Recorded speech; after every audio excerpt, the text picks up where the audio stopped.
Alright, welcome to a trial video that I'm doing on, we're, at Deep Cuts, we're actually pretty awful at recording new things, or at least things that match up with what's happening within the video game industry.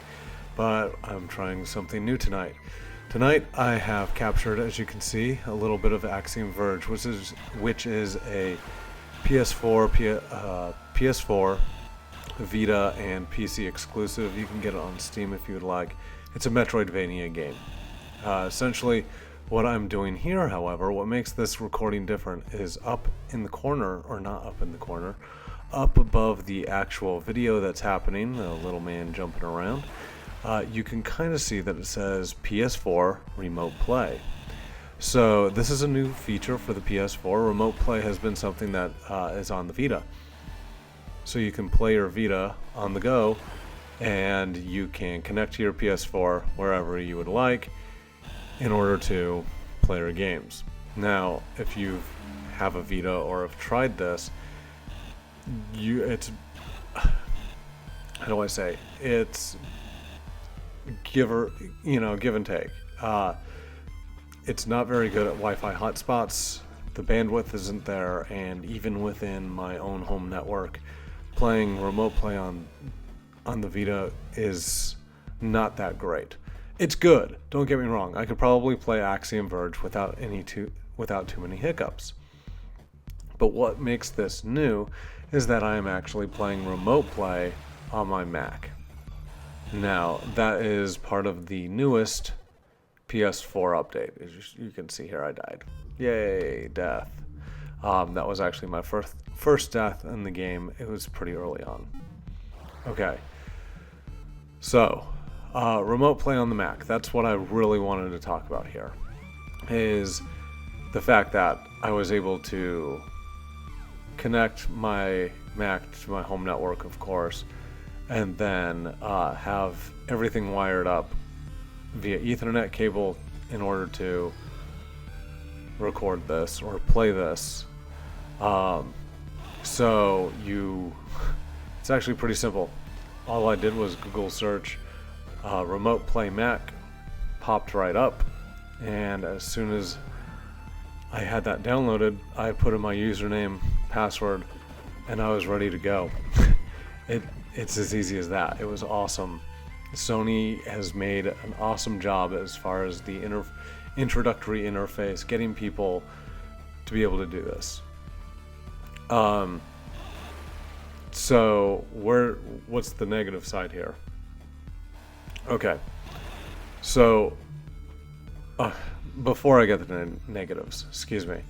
Once I was connected and ready to go, I was actually able to use my keyboard to navigate through the user interface, the UI, and as you know, it's pretty typical. Enter is select and escape is back. And then you can use your arrows to navigate through the menu bars. So I tested that out for a little bit, and it was pretty cool. It wasn't bad. So then I went in and I decided, okay, well, I need to play a game. So I hooked up my controller via USB. Yes, it's a Mac. It'll take Bluetooth, but I figured I didn't want to pair. I didn't want to deal with pairing right away. So what I did was I connected it via USB, and let me tell you, right away, like, it just registered the controller. I was ready to play. It was just like being on a PS4.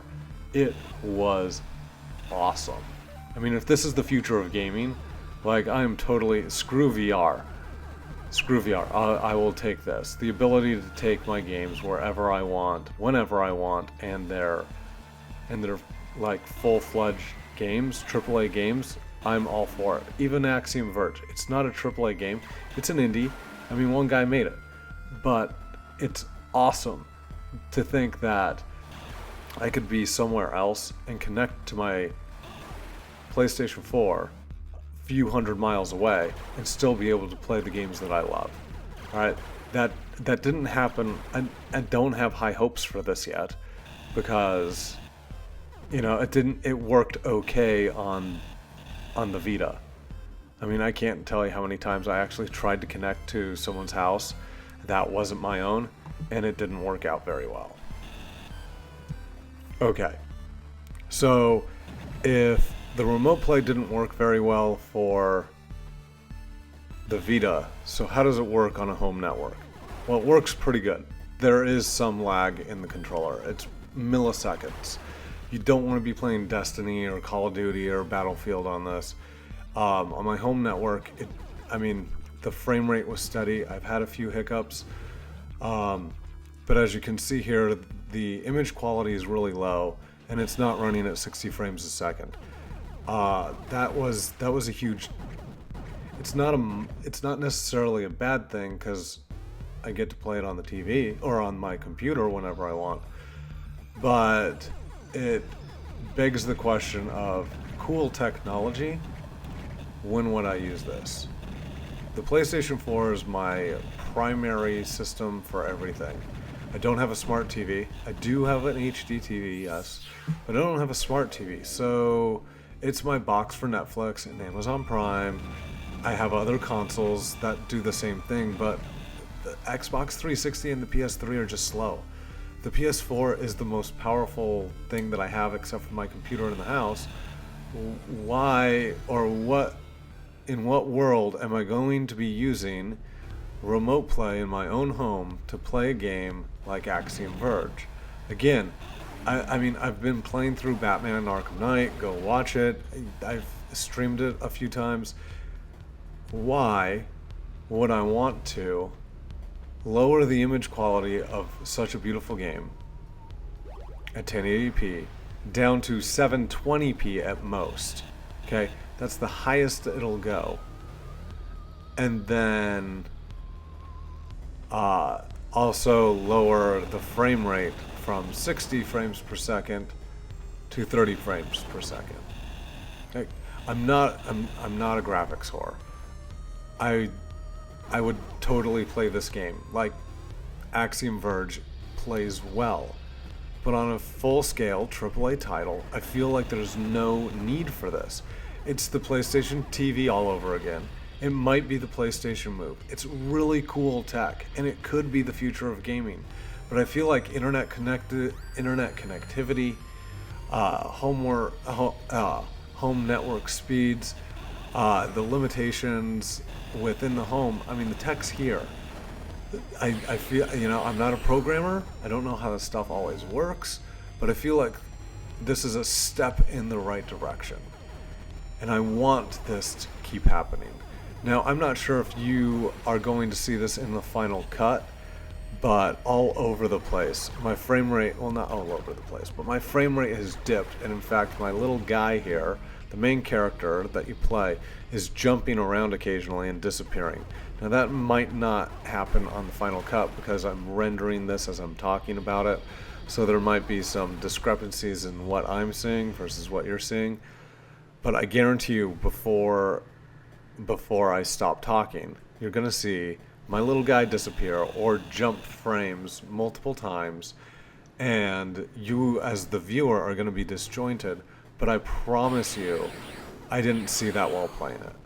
It was a steady 30 frames per second, but it wasn't. I didn't see any jumping, like you might see in the final cut.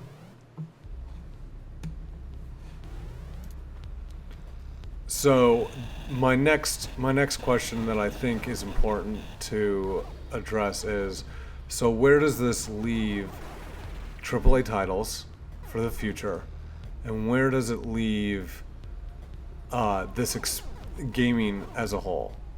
Over the past 10 years, maybe a little less, 8 years, mobile gaming has been a huge part of this new emerging gaming synergy. And I know some of my viewers might say, well, Rocker, you're wrong. You're wrong. And mobile and AAA are different, and you're right. Mobile and AAA are totally different. Different demographics play them for the most part. Mobile's built for Mobile is built for people that are a little bit more casual, and there's nothing wrong with that. But where does this leave that?